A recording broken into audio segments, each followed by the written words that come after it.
লন্ডনের মেয়র সাদিক খানকে ফের আক্রমণ শানালেন আমেরিকার প্রেসিডেন্ট ডোনাল্ড ট্রাম্প, তাও আবার ব্রিটিশ প্রধানমন্ত্রী কিয়ার স্টারমারের সামনেই। সাদিককে অভদ্র লোক বলে কটাক্ষ তার। মার্কিন প্রেসিডেন্টের কথায় দৃশ্যত কিছুটা বিব্রত হয়ে পড়েন স্টারমার। ট্রাম্পকে থামানোর জন্য সাদিককে নিজের বন্ধু বলেও ব্যাখ্যা করেন তিনি, কিন্তু তাতে ট্রাম্পের মুখ বন্ধ করাতে পারেননি ব্রিটিশ প্রধানমন্ত্রী। লন্ডনের মেয়র সাদিকের সঙ্গে ট্রাম্পের সংঘাত দীর্ঘদিনের। ট্রাম্প যখন প্রথমবার আমেরিকার প্রেসিডেন্ট হয়েছিলেন তখন থেকেই এই দ্বন্দ্ব চলছে দুজনের।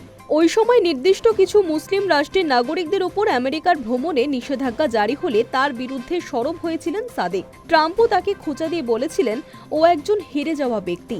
সন্ত্রাসবাদের বিরুদ্ধে লড়াইয়েও তার ভূমিকায় সমালোচনা করেছিলেন আমেরিকার প্রেসিডেন্ট। ট্রাম্প দ্বিতীয়বার ক্ষমতায় আসার আগে গত বছরের নভেম্বরে একটি পডকাস্টে এই বিষয়ে মন্তব্য করেছিলেন সাদিক। লন্ডনের মেয়র সেখানে দাবি করেছিলেন তার ধর্ম এবং বর্ণের জন্য ট্রাম্প তাকে নিশানা করছেন। ট্রাম্প দ্বিতীয়বার আমেরিকার প্রেসিডেন্ট হওয়ার পরও যে সাদিকের সঙ্গে তার সংঘাত মেটেনি তা বুঝিয়ে দিলেন আমেরিকার প্রেসিডেন্ট।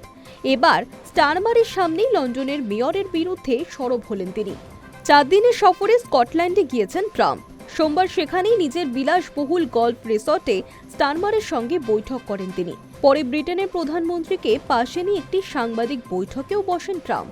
আগামী সেপ্টেম্বরে ট্রাম্প লন্ডন সফরে যাচ্ছেন কিনা তা নিয়ে প্রশ্ন করা হলে তিনি বলেন, আমি আপনাদের মেয়রের ভক্ত নই।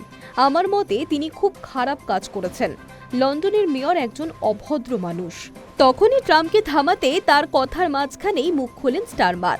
ব্রিটেনের প্রধানমন্ত্রী বলেন, আসলে তিনি আমার খুব ভালো বন্ধু, কিন্তু তাতে দমানো যায়নি ট্রাম্পকে। মার্কিন প্রেসিডেন্ট আবারও বলেন, আমি মনে করি তিনি খুব খারাপ কাজ করেছেন, কিন্তু আমি নিশ্চয়ই লন্ডনে যাব। আমেরিকার প্রেসিডেন্টের এই মন্তব্যের পর পাল্টা মুখ খুলেছেন লন্ডনের মেয়র সাদিকও। তার এক মুখপাত্র জানিয়েছেন, ট্রাম্প যে বিশ্বের সারা শহরে আসতে চেয়েছেন তাতে আপ্লুত সাদিক।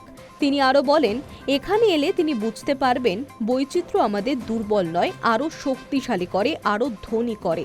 হয়তো সেই কারণেই তার আমলে সবথেকে বেশি আমেরিকান ব্রিটিশ নাগরিকত্বের জন্য আবেদন করেছেন। High news network.